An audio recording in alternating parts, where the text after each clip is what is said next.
Assalamualaikum warahmatullahi wabarakatuh. Teman-teman, kembali lagi di channel saya Ekstra Parlementer. Oke, malam hari ini sengaja settingannya agak gelap karena ini memang cukup berbahaya pembicaraannya. Yaitu bagaimana melihat terkait dengan hari ulang tahun reformasi. Kurang lebih 21 tahun kita sudah mengenang bagaimana sejarah panjang dan juga perjalanan reformasi sampai hari ini. Jadi ada beberapa hal dan juga catatan yang saya mau ulas dan juga saya mau bongkar di sini. Yang pertama itu begini teman-teman. Kalau kita lihat dan telusuri asal usul dari reformasi, tentunya poin yang paling mendasar adalah bagaimana kita melihat ketidakadilan, bagaimana kita melihat ketimpangan, kemudian korupsi, kemudian kediktatoran rejim, dan juga masuknya investasi-investasi asing yang justru secara sosial menimbulkan ketimpangan yang cukup meluas. Tapi pada sisi lain ada beberapa hal yang perlu kita ulas juga secara komprehensif supaya pemahaman dan juga pengetahuan kita betul-betul jernih gitu, terkait dengan perjalanan panjang reformasi. Jadi poin pertama saya membicarakan bahwa kehadiran dan lahirnya rejim reformasi itu tidak terlepas dari perjuangan kaum intelektual, dalam hal ini mahasiswa, kemudian ada masyarakat, baik yang bergabung di kelompok tani, kemudian buruh. Ini merupakan satu kesatuan gerakan, satu kesatuan peduli perubahan untuk bagaimana merontokkan sebuah rejim, di mana kita tahu rejim Soeharto gitu, biasa disebut Orde Baru kan. Nah, rejim ini justru menimbulkan ketidaktahanan dalam diri warga negara yang dimana diaktori oleh intelektual gitu. Kita tahu di era Orde Baru, selain karena rejimnya diktator atau totaliter, kita lihat terkenal dengan korupsinya. Kenapa saya katakan demikian? Kita tahu kurang lebih 32 tahun atau 3 dekade lebih Soeharto berkuasa. Semua lini-lini pemerintahan, lini-lini kekuasaan itu tidak terlepas dari bagaimana tumbuh suburnya korupsi. Di situ kita lihat mungkin yang pertama ada dinasti, kemudian ada korupsi sistem, ya kan, korupsi ekonomi, korupsi keuangan, itu macam-macam gitu. Hal ini yang menimbulkan kemarahan dan juga keamarahan mahasiswa, sehingga dari 12 Mei hingga 21 Mei semua orang tidak ada kerja lain kecuali demonstrasi untuk memperjuangkan itu. Kemudian ada aspek lain lagi. Mungkin teman-teman bertanya, apakah hanya karena faktor korupsi? Apakah karena faktor diktator sehingga Soeharto dilengsarkan? Poin yang ketiga saya menjelaskan bahwa masuknya investasi asing. Sebetulnya gini teman-teman, kalau kita lihat secara komprehensif bahwa kita tidak benci dengan investasi, kita tidak anti dengan penanaman modal. Tetapi meluasnya investasi di era rejim Orde Baru justru menimbulkan perdebatan panjang. Kenapa di satu sisi ada yang menganggap bahwa rejim Orde Baru justru menjadikan pintu masuk leluasanya investasi asing yang justru menggerogoti sumber daya alam di Indonesia. Kita tahu 1974 misalnya hadirnya Perdana Menteri Jepang kan, salah satu misi yang paling utamanya yaitu bagaimana menginvestasikan investasinya di Indonesia di bawah Perdana Menteri saya lupa namanya, intinya di bawah nama Perdana Menteri. Maka dari situ menimbulkan kemarahan dan juga demonstrasi teman-teman mahasiswa sebagai demonstrasi pertama di rejim Orde Baru, yaitu 1974. Karena mereka menganggap bahwa investasi ini muncul menimbulkan neo-imperialisme atau penjajahan gaya baru yang hadir melalui penguasaan sumber daya, yang hadir melalui investasi. Kemudian kita melihat rentetan panjang peristiwanya. Selain karena rejimnya sudah neolib, artinya ada semacam penindasan jenis baru. Ini yang menimbulkan kemarahan dari teman-teman mahasiswa sehingga demonstrasi itu berkepanjangan. Kemudian dari aspek yang lain teman-teman, kita melihat soal pelanggaran HAM. Bahwa kita tahu bahwa sebelum lahirnya reformasi begitu banyak kejahatan-kejahatan baik yang dilakukan oleh negara, dalam hal ini aktornya vertikal yang menimbulkan penghilangan, ya kan? Meninggalnya aktivis, begitu banyak pejuang-pejuang HAM yang dibuang, yang dihilangkan.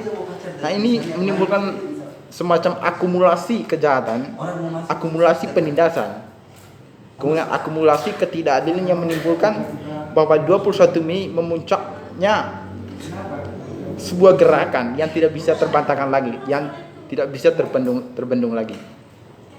Nah, kemudian kita lihat, oke, tadi ada berbagai peristiwa, berbagai tragedi yang menimbulkan lahirnya rejim reformasi.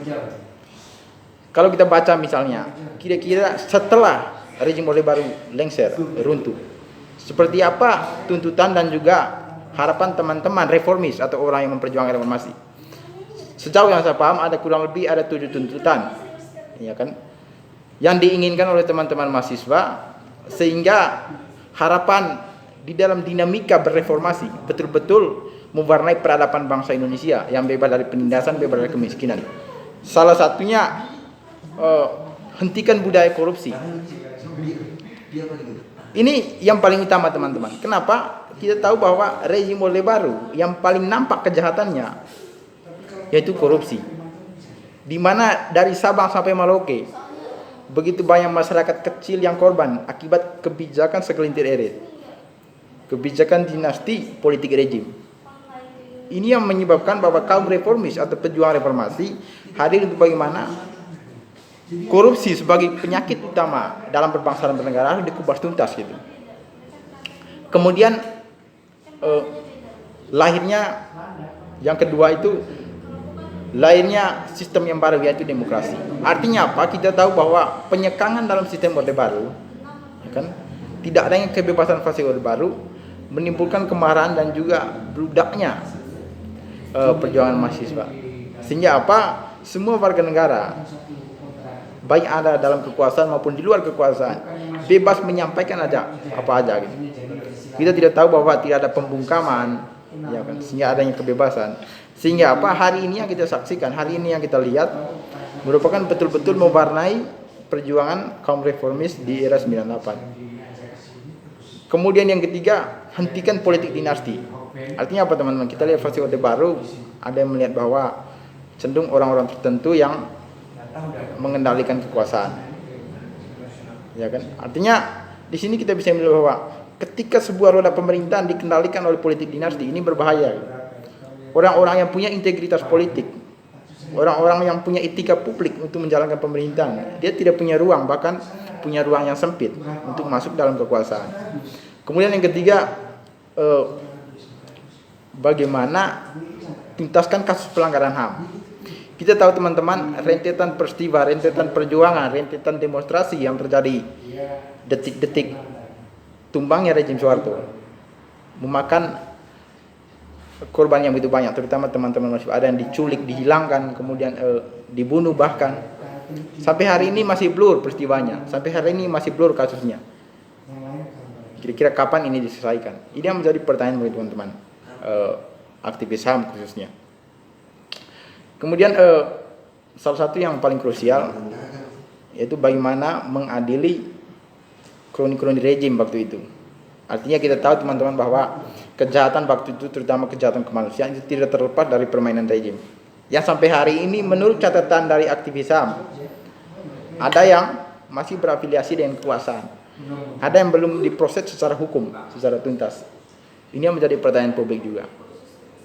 Artinya apa, teman-teman? Bahwa momen 21 Mei ini sebagai ajang untuk bagaimana kita mengingatkan kembali itu, ya kan, betapa pentingnya perjuangan, betapa pentingnya kesadaran politik kita untuk bagaimana kejahatan-kejahatan masa lalu, ketidakadilan yang terjadi pada masa lalu sudah kita tinggalkan untuk bagaimana mewarnai peradaban baru bangsa Indonesia.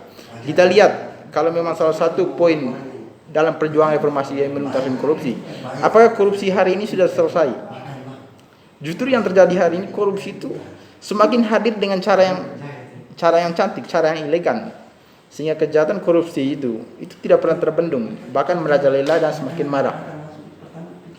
Kemudian soal demokrasi misalnya, kita lihat seperti apa situasi hari ini. Saya pikir teman-teman bisa lihat sendiri. Saya tidak bisa simpulkan bahwa gimana situasi dan juga kondisi demonstrasi hari ini. Terutama teman-teman mahasiswa, teman-teman buruh kan, pasti mereka lebih tahu soal itu.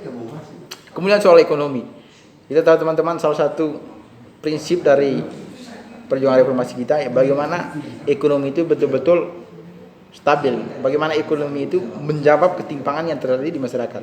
Tapi hari ini sampai kita tahu sendiri bahwa bagaimana situasi ekonomi kita hari ini yang berefek pada mahalnya pendidikan, kesehatan segala macam.